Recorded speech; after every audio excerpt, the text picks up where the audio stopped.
a special episode of Retail Media Thursdays. My name's Michelle. And I'm David. And we're here at the Ivy Chelsea Garden to talk about all things retail media with a number of special guests. Cheers. Cheers. Okay, so welcome here to an episode of Retail Media Thursdays. We've got a fantastic panel of guests today. Just to start, I'd love you all to introduce yourselves, what your role is, and we'll crack on. So, on to you.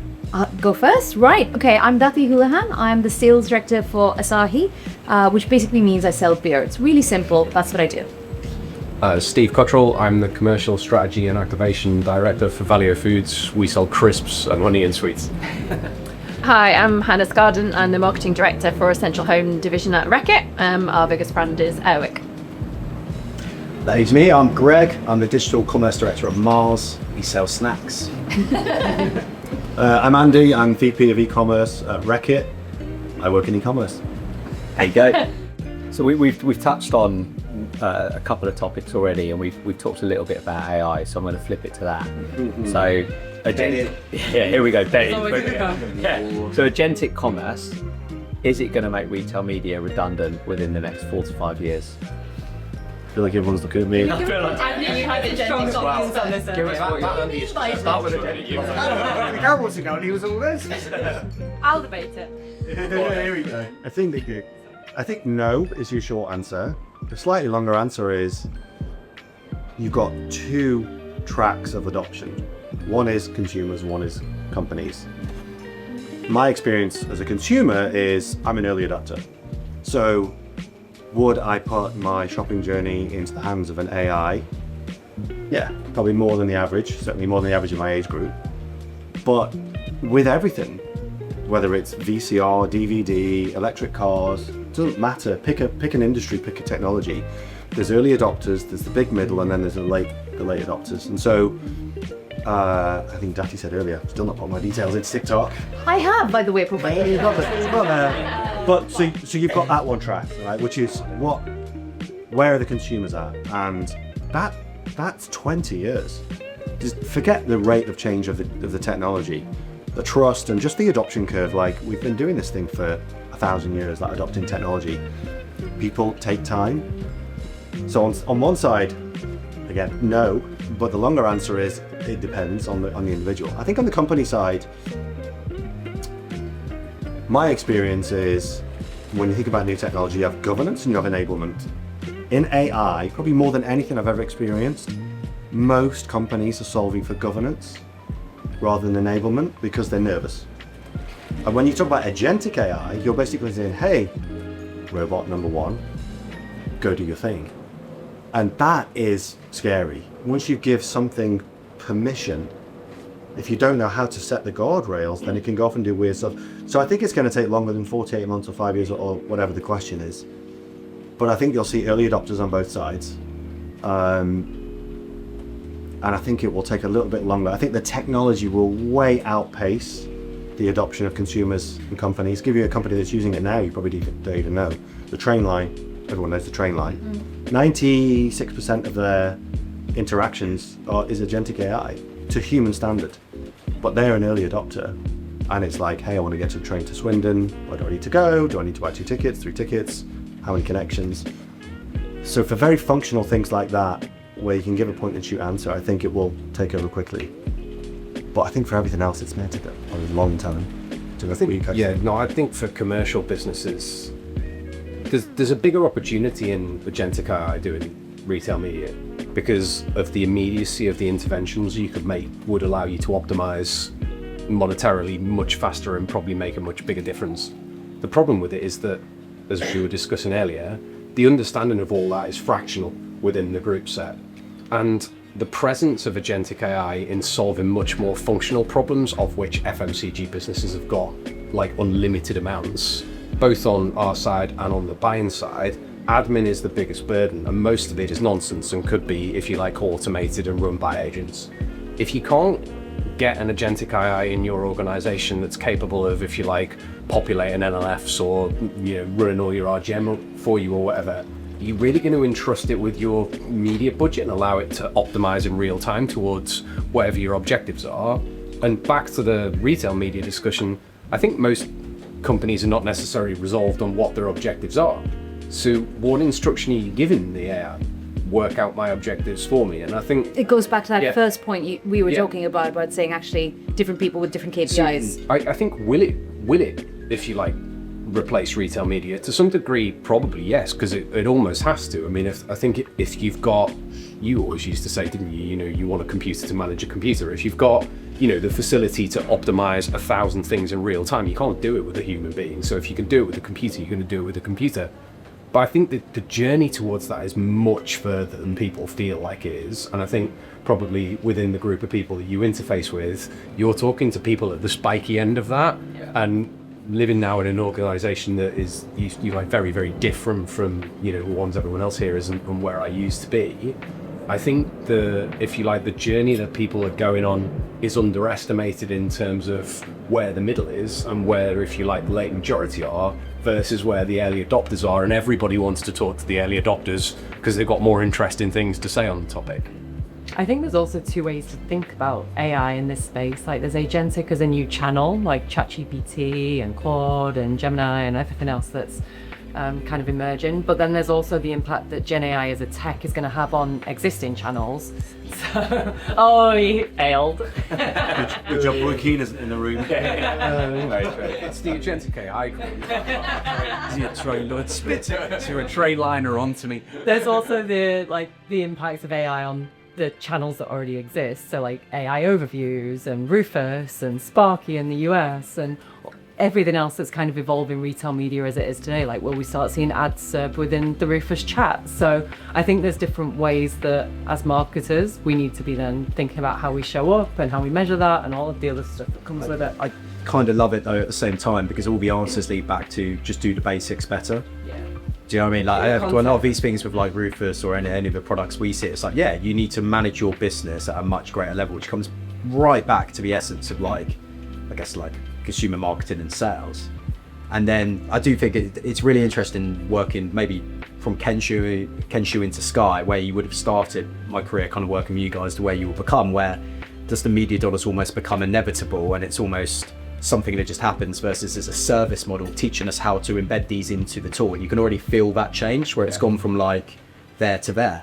But I mean, half your clients won't even use your tool properly, don't even maximize what exists today. And it's a great tool. So it's kind of, there's this bit around services and the partners to help as well, like you said, and where this fits in. But at a very basic level, do the basics better and the machine will reward you. Like, I mean, if you think about it from a consumer level right now, where we started with digital, not even e-commerce, digital a long time ago, was SEO. SEO is so important. You need a website, you need articles, you need all of your keywords and all of your articles, you need all of it.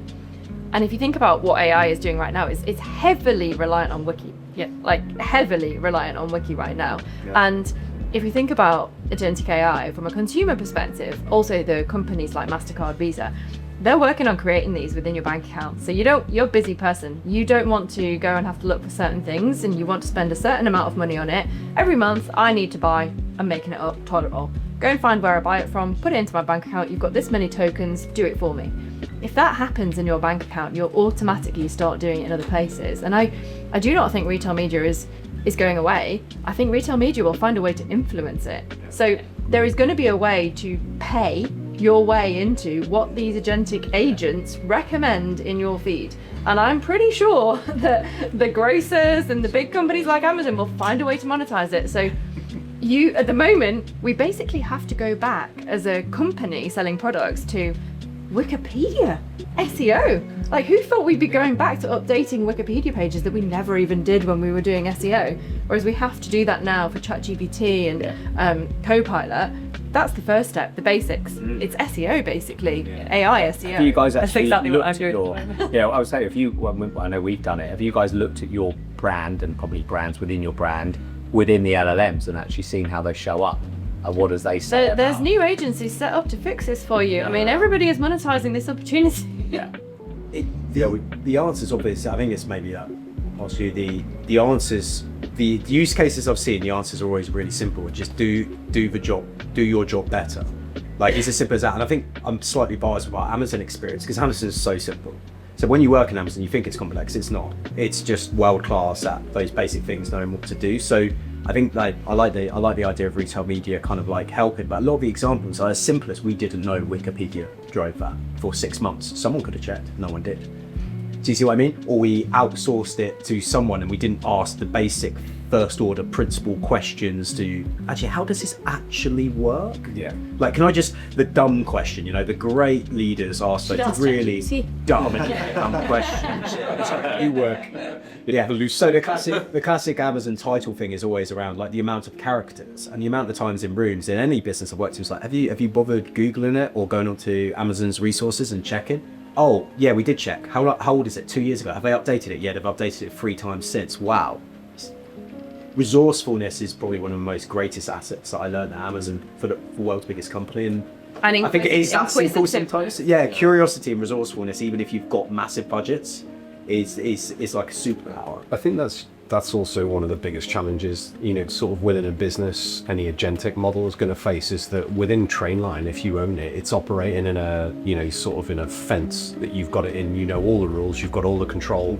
The environment doesn't change without you knowing it, and therefore without the agent knowing it. If you have one that's within an organization and it's trying to reach out into every different retail media network globally, all the different customers, Amazon could change something tomorrow, and it's not going to necessarily know that this has changed.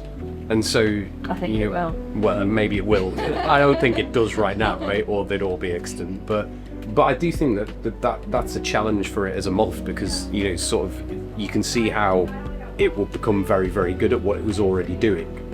But it's, you know, sort of to what degree is it creative, and to what degree does it solve for what it hasn't previously been doing? I think, coming back to Hannah's point, I think absolutely spot on and fully agree.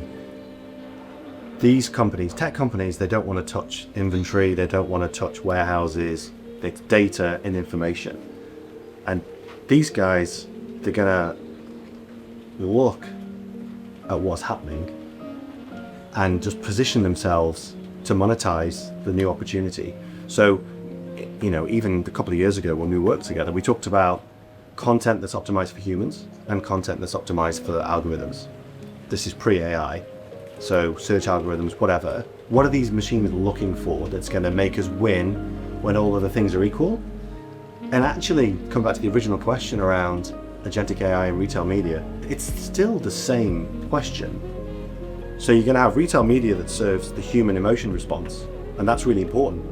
The brand, the feeling, the connection to the, you know, all these things that the marketeers are great at, and I am not a marketeer, you can tell.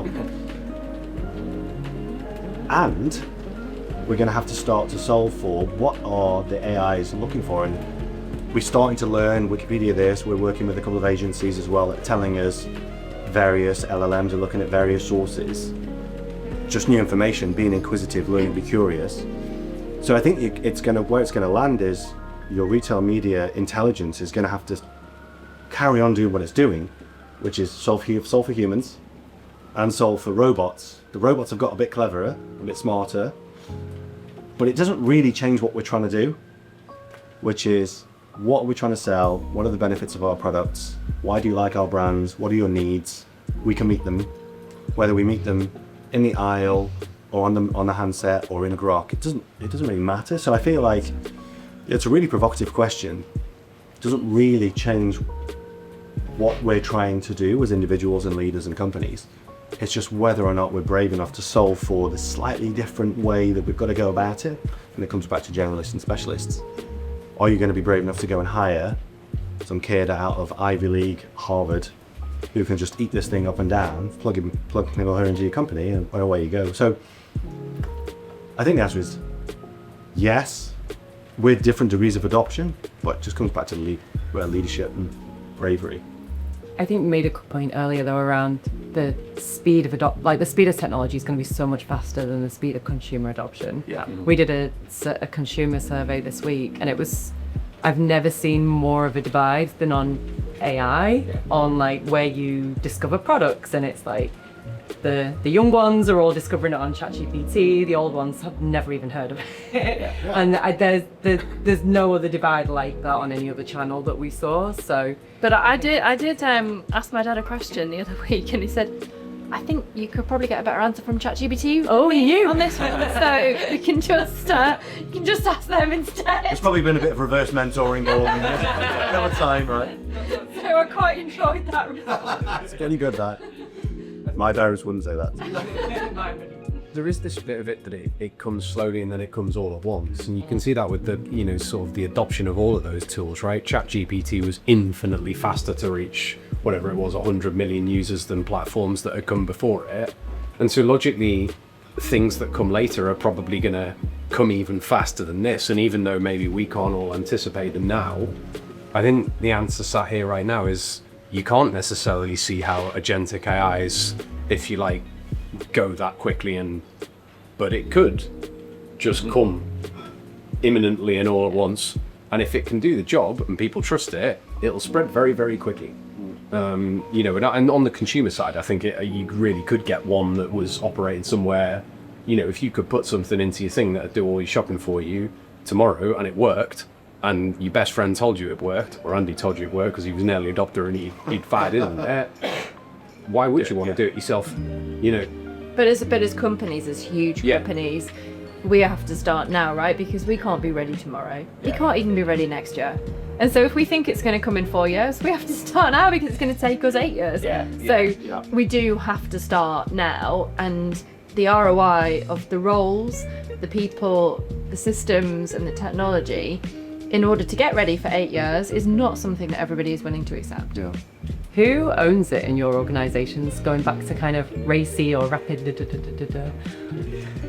Who owns what? agentic, Gen AI, thinking of it as a new channel? Where does it sit right now? Who's responsible?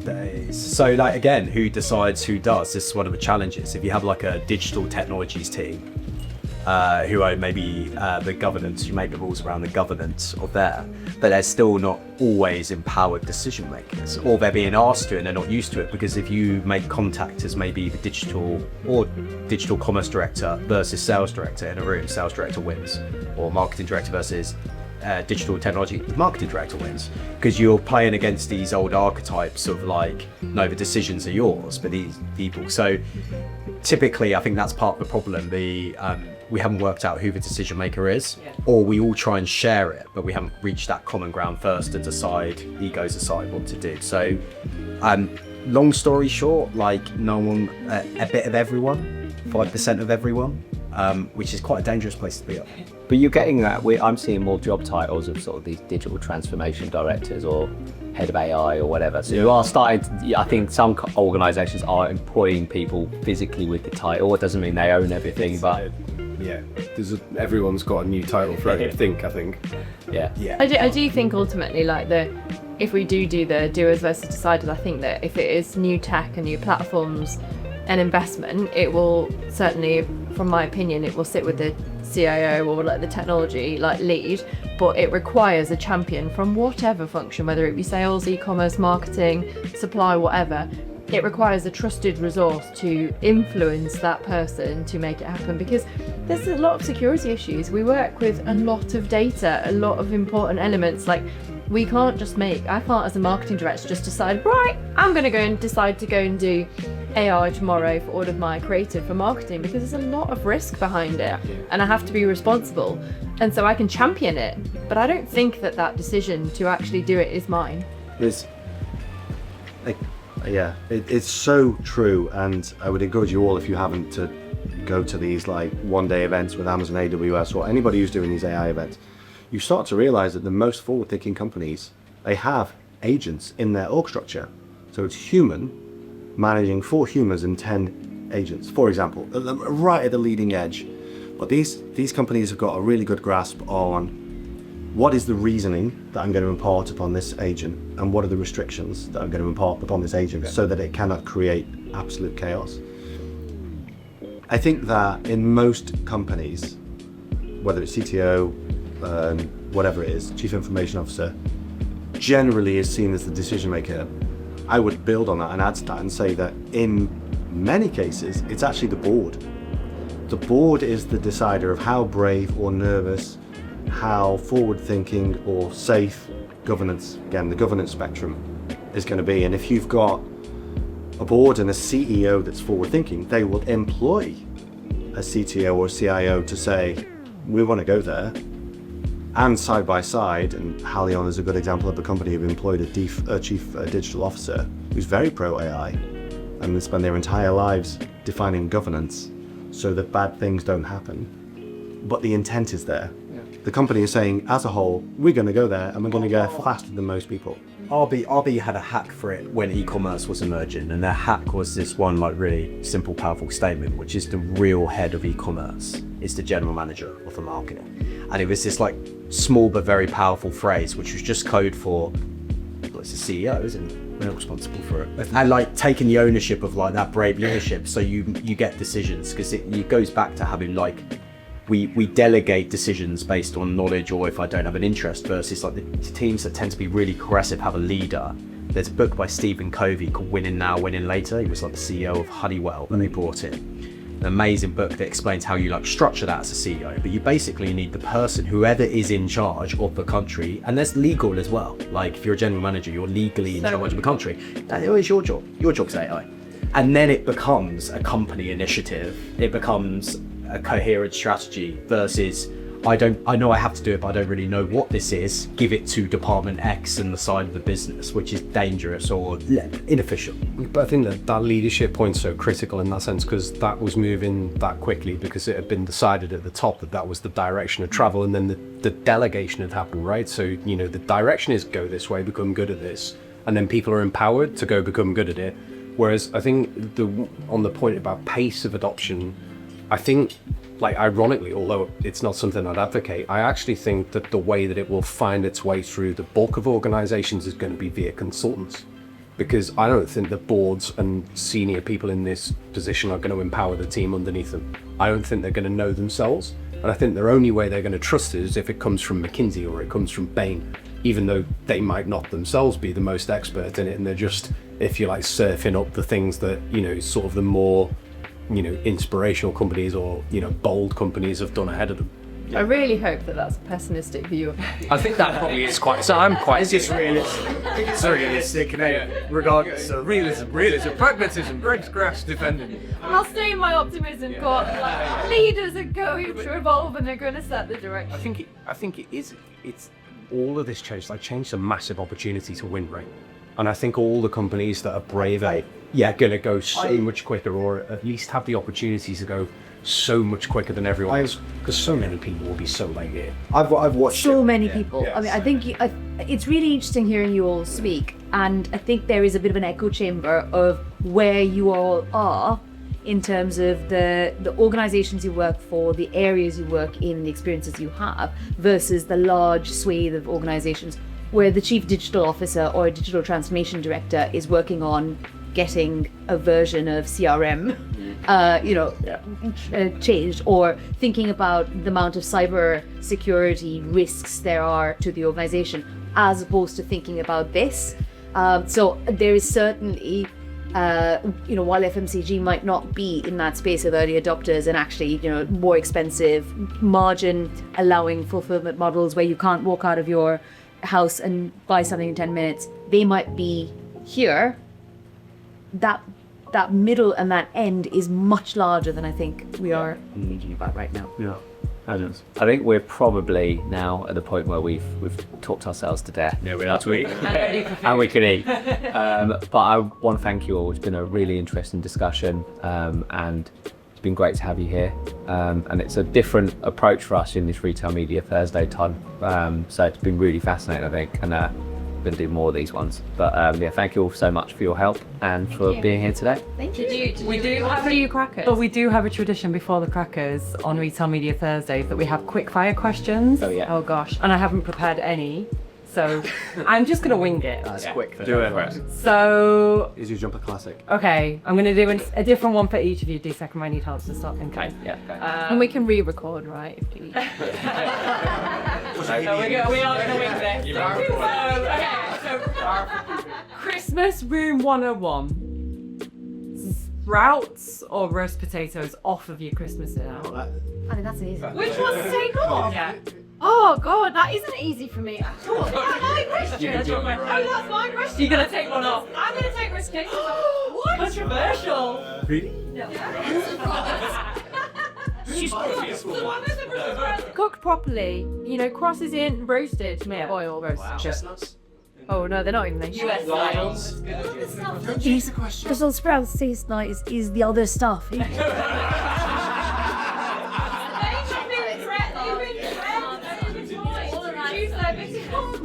Okay, Christmas Room 101. Mariah Carey or Bublé? One of them's got to go.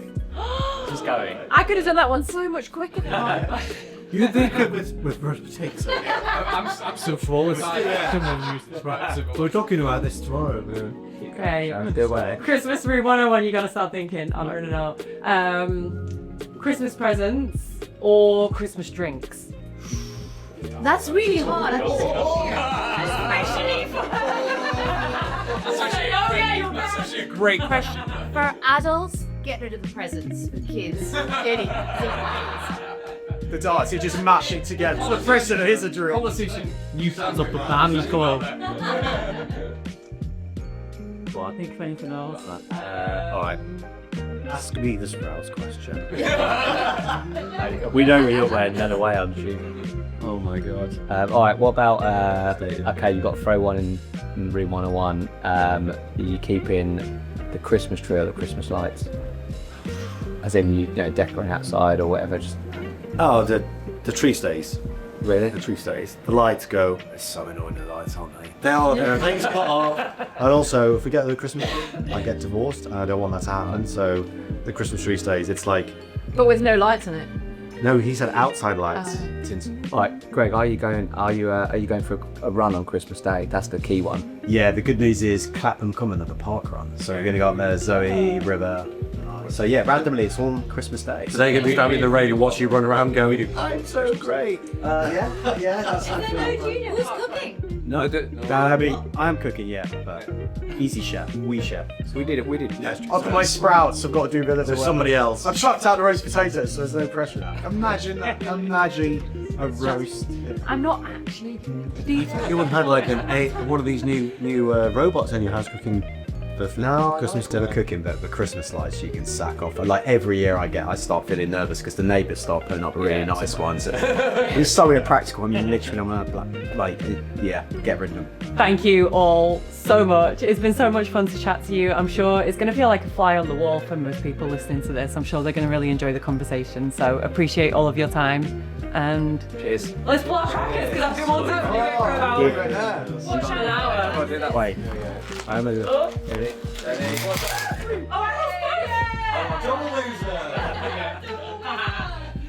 Thank you all. Thanks everyone. Cheers.